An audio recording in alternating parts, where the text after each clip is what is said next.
एक गल बन जाती है कि जब तुसी MLA 2 हलकों चों बन जाओ तो तुहानूं एक हलका टैक्नीकली छड्डना पैंदा।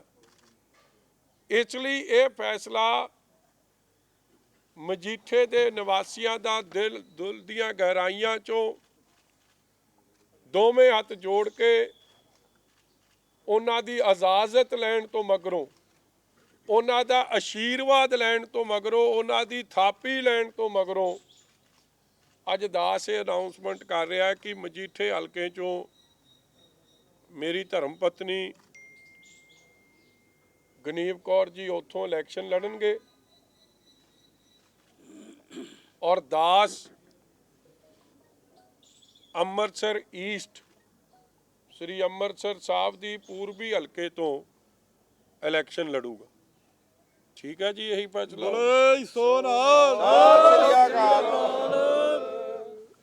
और मैं समझदा दिस इज फर्ज नूं निभाउंदिआं कॉल ऑफ ड्यूटी है, क्योंकि ਜਿਹੜੇ सवाल करते सी मेरे सज्जन मित्र कि जब तेनू दोवें सीटां जिता देंगे तू किहदे नाल खड़ेगा। हुण कोई फर्क नहीं रह जाना चाहिए। खड़ांगा मैं दोवां नाल, खड़ांगा मैं पंजाब नाल, खड़ांगा मैं माझा मालवे दुआबे नाल, मगर जिम्मेवारी तौर पर एज MLA के रूप च जे मैनूं दास नूं इह माण मिलदा है तो मेरी जिम्मेवारी अमृतसर पूर्वी की होगी। और मेरी धर्म पत्नी जिहदे लई आप एक बड़ा वड्डा फैसला सी, उहनूं विचारी नूं 2 दिन पहलां तक तो पता ही नहीं सीगा कि इस तरह भी हो सकदा। शी कदे मेरी इलैक्शनां च मेरे पेरेंट्स ने, मेरी वाइफ ने हमेशा अरदासां बेनतियां तक तां कीतियां ने, तो गां उन्होंने कदे वध चढ़ के हिस्सा नहीं लिया। मेरा सारे रोल इन्हां ने निभाए आ जिन्ने सज्जन मित्र बैठे। और अज दास ये महसूस कर रहा सी हू कुड बी बैटर। देखो हसबैंड वाइफ का, घर वाले घर वाली का रिश्ता ही एडा पवित्र होंदा है। और जिस उस इंसान नूं मैं जिम्मेवारी दिती है जो इंसान मेरे बच्चों की परवरिश कर रहा, सो उहनूं ये वड्डी जिम्मेवारी कि उस हलके की सेवा तुसीं करनी है जिस हलके ने मैनूं ये मान सत्कार बख्शिया। और मैं उम्मीद करदा और मेरा हमेशा ही साथ, ये नहीं कि कोई ये समझे कि अज मजीठे नूं छड्डता, मजीठे नूं तां छड्ड नहीं सकदे कदे, जिवें परिवार नूं तां कदे छड्ड नहीं सकदे, मगर परिवार दे आशीर्वाद लैके अज अमृतसर पूर्वी च आए हैं। और यही विश्वास नाल लैके आया कि इट्स नॉट अबाउट विनिंग और लूजिंग, इट्स अबाउट ड्यूटी। ये फर्ज की अदायगी बारे गल है।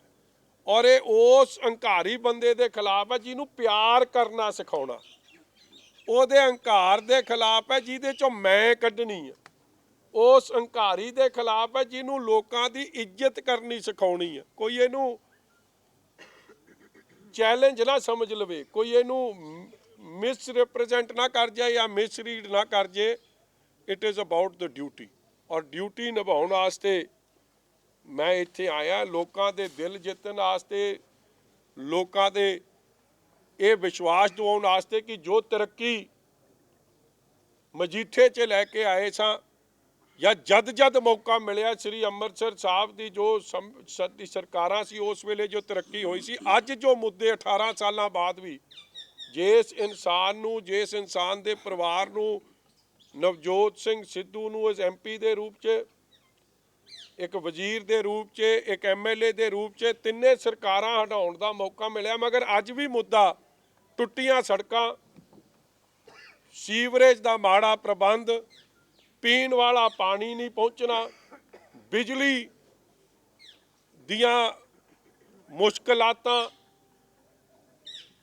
डिवेलपमेंट, सड़कां टुट्टियां, जिन्ने वायदे सन मैं अज नहीं याद कराउणा, चार्जशीट एक कड्डांगे इन्हां दी कि कित्थे गया तुहाडा स्पोर्ट्स का स्टेडियम, किन्नी वारी नींह पत्थर रख के लानते, कित्थे गए वो ROB।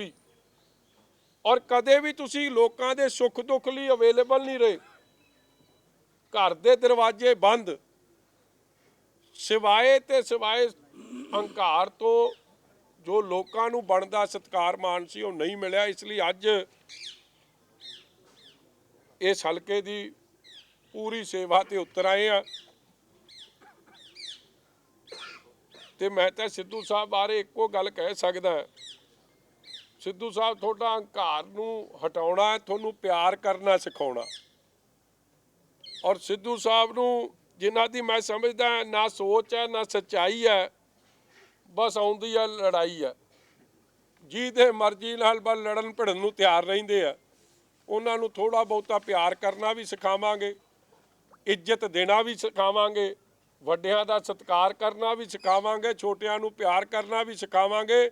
ਇਸ ਲਈ ਇਲੈਕਸ਼ਨ ਮੈਂ ਸਮਝਦਾ ਰਿਜ਼ਲਟ ਤਾਂ ਜਿਹੜਾ ਆਉਣਾ ਲੋਕਾਂ ਨੇ ਫੈਸਲਾ ਕਰਨਾ, ਮਗਰ ਕਈਆਂ ਦੇ ਸੁਭਾਅ ਬਦਲਦੇ ਵਿਖਾਵਾਂਗੇ। ਲੋਕਾਂ ਦੇ ਜਿਨ੍ਹਾਂ ਲੋਕਾਂ ਨੂੰ ਪੁੱਛਦੇ ਨਹੀਂ ਸੀ ਨਾ, ਉਹਨਾਂ ਨੂੰ ਪੁੱਛਦੇ ਵਿਖਾਵਾਂਗੇ, ਲੋਕਾਂ ਤੱਕ ਪਹੁੰਚਦੇ ਵਿਖਾਵਾਂਗੇ। ਜਿਹੜੇ ਹਵਾ 'ਚ ਫਿਰਦੇ ਸੀ ਧਰਤੀ ਤੇ ਚੱਲਣਾ ਵੀ ਸਿਖਾਵਾਂਗੇ।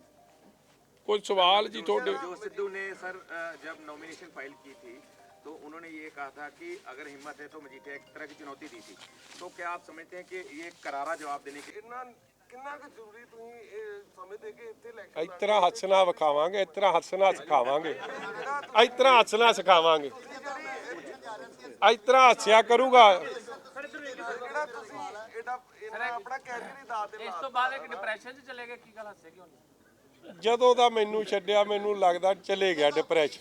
ਮੇਰਾ ਸਵਾਲ ਇਹ ਹੈ ਕਿ ਇਹ ਲੜਾਈ ਬਹੁਤ ਵੱਡੀ ਹੋ ਚੁੱਕੀ ਆ ਲੱਗਦਾ ਕਿ ਸਿੱਧੂ ਮੈਂ ਕਹਿੰਦਾ ਜੀ ਮੈਨੂੰ ਪੀਐਮ ਨਾਲ ਲੜਾ ਦਿਓ। ਨਹੀਂ, ਸੀਐਮ ਦੀ ਦੌਲਤ ਨੇ ਤੁਹਾਨੂੰ ਲੱਗਦਾ ਵੀ ਉਹਨਾਂ ਦਾ ਜਿਹੜਾ ਕਰੀਅਰ ਹੈ ਉਹ ਵੀ ਖਰਾਬ ਹੋ ਜਾਏਗਾ, ਸਾਰੀ ਲੱਗਦਾ ਕਿ ਜ਼ਿੰਦਗੀ ਦਾ ਸਿੱਧੂ ਦਾ ਸਿਆਸੀ ਸਿਆਸੀ ਕਰੀਅਰ ਭੁਗਤਾਨ ਖਤਮ ਹੋ ਲੱਗਿਆ। ਜਾਏਗਾ। ਦੇਖੋ ਜੇ ਉਹਨੂੰ ਮੇਰੇ ਕਰਕੇ ਭਾਵੇਂ ਕੁਝ ਮਿਲ ਜਾਏ, ਹੁਣ ਉਹਨੇ ਪਿੱਟਣਾ ਜਾ ਕੇ ਮੈਨੂੰ ਪਤਾ ਆਪਦੇ ਵੀਰ ਦੇ ਬਾਰੇ।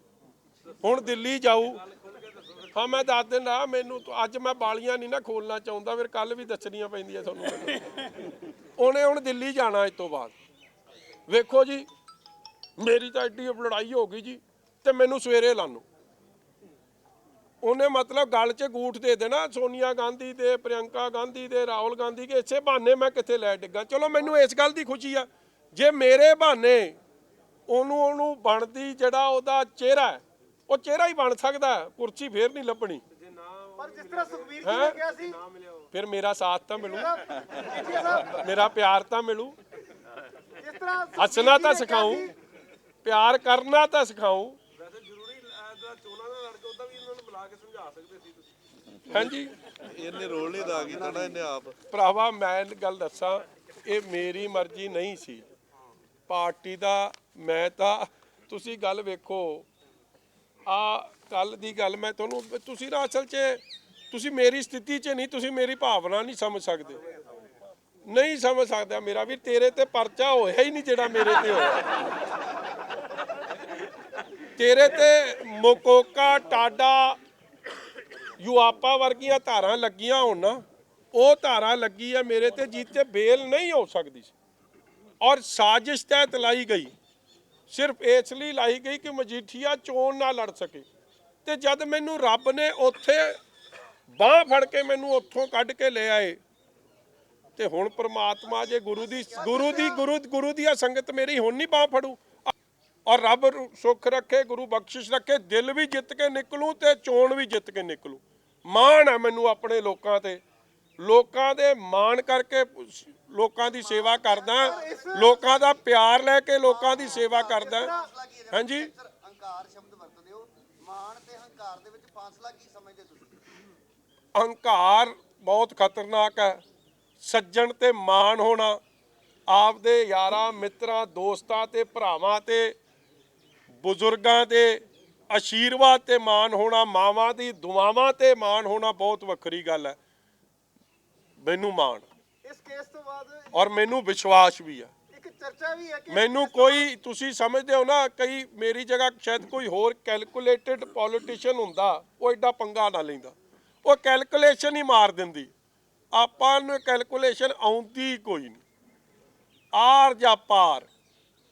ਹੁਣ ਪਾਰ ਵਾਲੀ ਲੜਾਈ ਲੜ ਕੇ ਨਿਕਲਾਂਗੇ। ਹਾਂਜੀ ਲੱਲੂ ਕਰੇ ਕਵਲੀਆਂ ਬਿਲਕੁਲ, ਮੈਂ ਉਹ ਰਿਪੀਟ ਨਹੀਂ ਕਰਨਾ ਚਾਹੁੰਦਾ ਸੀ। ਅਸਲੀ ਹਾਲਾਤ ਤੂੰ ਮੇਰੇ ਦੱਸਤੇ। ਲੱਲੂ ਕਰੇ ਕਵਲੀਆਂ, ਰੱਬ ਸਿੱਧੀਆਂ ਪਾਵੇ। ਡੋਰਾ ਰੱਬ ਦੇ ਹੱਥ 'ਚ, ਡੋਰਾ ਲੋਕਾਂ ਦੇ ਹੱਥ 'ਚ। ਔਰ ਮੈਂ ਸਮਝਦਾ ਉਹਨਾਂ ਸਾਰੀਆਂ ਮਾਵਾਂ ਬਜ਼ੁਰਗਾਂ ਨੇ ਜਿਨ੍ਹਾਂ ਨੇ ਮੇਰਾ ਹੱਥ ਘੁੱਟ ਕੇ ਜਾਂ ਮੇਰੇ ਤੇ ਸਿਰ ਤੇ ਹੱਥ ਰੱਖ ਕੇ ਇਹ ਗੱਲ ਕਹੀ ਕਿ ਸਾਡਾ ਹਲਕਾ ਨਾ ਛੱਡੀ।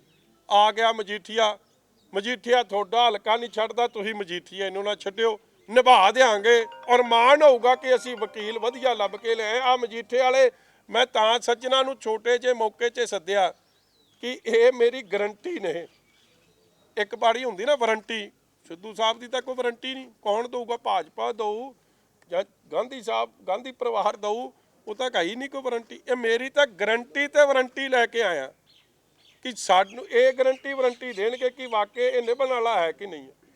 ਮਜੀਠੀਆ ਸਾਹਿਬ, ਚੰਨੀ ਨੂੰ ਵੀ ਕੋਈ ਸਲਾਹ ਦੋਗੇ ਕਿ ਉਹ ਵੀ 2 ਹਲਕਿਆਂ ਤੋਂ ਚੋਣ ਲੜ ਰਹੇ ਨੇ? ਚੰਨੀ ਨੂੰ ਵੀ ਕੋਈ ਸਲਾਹ ਦੋਗੇ? ਉਹ ਵੀ 2 ਹਲਕਿਆਂ ਤੋਂ ਚੋਣ ਲੜ ਰਹੇ ਨੇ। ਦੇਖੋ, ਚੰਨੀ ਸਾਹਿਬ ਨੂੰ ਰੱਬ ਤੇ ਭਰੋਸਾ ਨਹੀਂ, ਪਹਿਲੀ ਗੱਲ। ਔਰ ਚੰਨੀ ਸਾਹਿਬ ਨੂੰ ਮੈਨੂੰ ਲੱਗਦਾ ਚਮਕੌਰ ਸਾਹਿਬ ਦੇ ਲੋਕਾਂ ਤੇ ਵੀ ਭਰੋਸਾ ਨਹੀਂ ਰਿਹਾ। ਮੈਨੂੰ ਤਾਂ ਰੱਬ ਤੇ ਪੂਰਨ ਭਰੋਸਾ, ਤੇ ਮਜੀਠੇ ਦੇ ਲੋਕਾਂ ਤੇ ਅੰਮ੍ਰਿਤਸਰ ਪੂਰਬੀ ਦੇ ਲੋਕਾਂ ਦੇ ਪੂਰਨ ਭਰੋਸਾ। ਮੈਨੂੰ ਪਤਾ, ਦੇਖੋ ਇੱਕ ਇਹ ਨਾ ਸਮਝਿਓ ਕਿ ਕਿਤੇ ਮਜੀਠੀਆ ਨੂੰ ਸਮਝ ਕੋਈ ਨਹੀਂ, ਮੈਨੂੰ ਇਹ ਗੱਲ ਦੀ ਪੂਰੀ ਸਮਝ ਆ। ਕੋਈ ਵੀ ਆਪ ਦਾ ਜਿੱਤਿਆ ਹੋਇਆ ਇਲਾਕਾ, ਜਿਸ ਇਲਾਕੇ ਨੇ ਐਡਾ ਵੱਡਾ ਮਹਾਨ, ਮਤਲਬ ਕੇਜਰੀਵਾਲ ਸਾਹਿਬ ਨੇ ਢਿੱਲ ਦਾ ਜ਼ੋਰ ਲਾ ਕੇ ਵੇਖ ਲਿਆ, ਉਹਨਾਂ ਦੀ ਜ਼ਮਾਨਤਾਂ ਇਹਨਾਂ ਨੇ ਜ਼ਬਤ ਕਰਾ ਦਿੱਤੀ। ਰਾਹੁਲ ਗਾਂਧੀ ਨੇ ਢਿੱਲ ਦਾ ਜ਼ੋਰ ਲਾ ਕੇ ਵੇਖ ਲਿਆ, ਉਹਨਾਂ ਦੀ 29 ਕਾਂਗਰਸ ਤਾਂ ਭਾਜੀ ਖੇਰੂ ਖੇਰੂ ਸੱਜੇ ਖੱਬੇ ਹੋ ਗਈ। ਮਗਰ ਉਹ ਇਲਾਕਾ ਜਿਹਨੇ, ਮੈਨੂੰ ਪਤਾ ਸੀ, ਮੈਨੂੰ ਵਿਸ਼ਵਾਸ ਸੀ, ਮੈਂ ਰੱਬ ਤੋਂ ਡਰ ਕੇ ਗੱਲ ਕਹਿਣਾ ਕਿ ਵਿਸ਼ਵਾਸ ਸੀ ਕਿ ਉਹਨਾਂ ਨੇ ਫੇਰ ਮੇਰੇ ਤੇ ਮਿਹਰਬਾਨੀ ਕਰਨੀ ਸੀ। ਮਗਰ ਉਹ ਵੀ ਇਸ ਗੱਲ ਤੇ ਹੈ ਕਿ ਜਿੰਨੀ ਮਾੜੀ ਤੇਰੇ ਨਾਲ ਇਸ ਬੰਦੇ ਨੇ ਕੀਤੀ ਹੈ, ਜੋ ਧੱਕਾ, ਇਹ ਧੱਕੇ ਦੀ ਗੱਲ ਕਰਦਾ ਨਾ, ਇਹ ਤੋਂ ਵੱਡਾ ਧੱਕਾ ਕੀ ਹੈ ਕਿ 18 ਦਿਨ ਦਾ ਤੁਸੀਂ ਡੀਜੀਪੀ ਲਾਓ, ਜਿਹੜਾ ਡੀਜੀਪੀ ਸੁਪਰੀਮ ਕੋਰਟ ਨੇ ਅਨਫਿਟ ਮੰਨਿਆ ਹੋਵੇ, ਜਿਸ ਡੀਜੀਪੀ ਨੂੰ ਯੂਪੀਐਸਸੀ ਨੇ ਅਨਫਿਟ ਮੰਨਿਆ ਹੋਵੇ, ਔਰ ਜਿਹਦੇ ਬਾਰੇ ਹੁਣ ਫੇਰ ਸੁਪਰੀਮ ਕੋਰਟ ਨੇ ਇੱਕ ਤਰੀਕੇ ਨਾਲ ਉਹਦੀ ਡੀਜੀਪੀ ਦੀ ਕਾਰਗੁਜ਼ਾਰੀ ਤੇ ਟਿੱਪਣੀ ਕੀਤੀ। ਕੋਈ ਪਰਚਾ ਹੋਇਆ ਕਿਵੇਂ? ਥਾਣੇ 'ਚ ਨਹੀਂ ਹੋਇਆ, ਡੀਜੀਪੀ ਨੇ ਦਫ਼ਤਰ ਸੱਦ ਕੇ ਹੋਇਆ। ਹੁਣ ਡੀਜੀਪੀਜ਼ ਇੰਸਟਰਕਸ਼ਨ, ਔਰ ਥਾਣਾ ਵੀ ਨਵਾਂ ਬਣਾਇਆ ਗਿਆ ਵਾ, 3 ਡੀਜੀਪੀ ਬਦਲ ਕੇ ਹੋਏ। ਔਰ ਖੋਇਆ ਕਿਹਦੇ ਆਖੇ ਤੇ?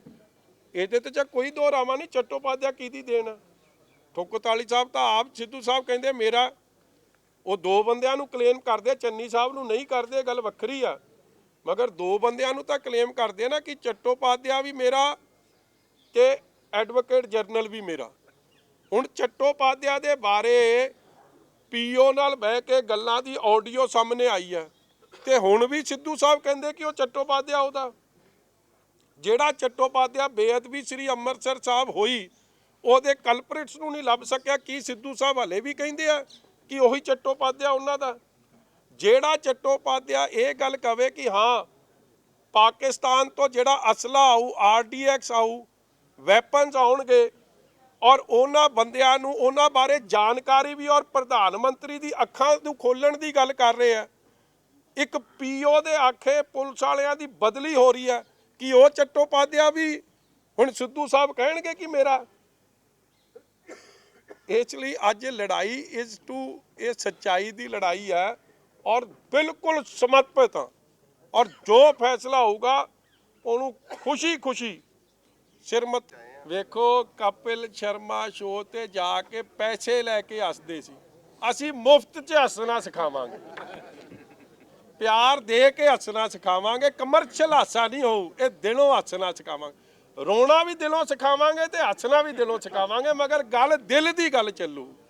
Thank you.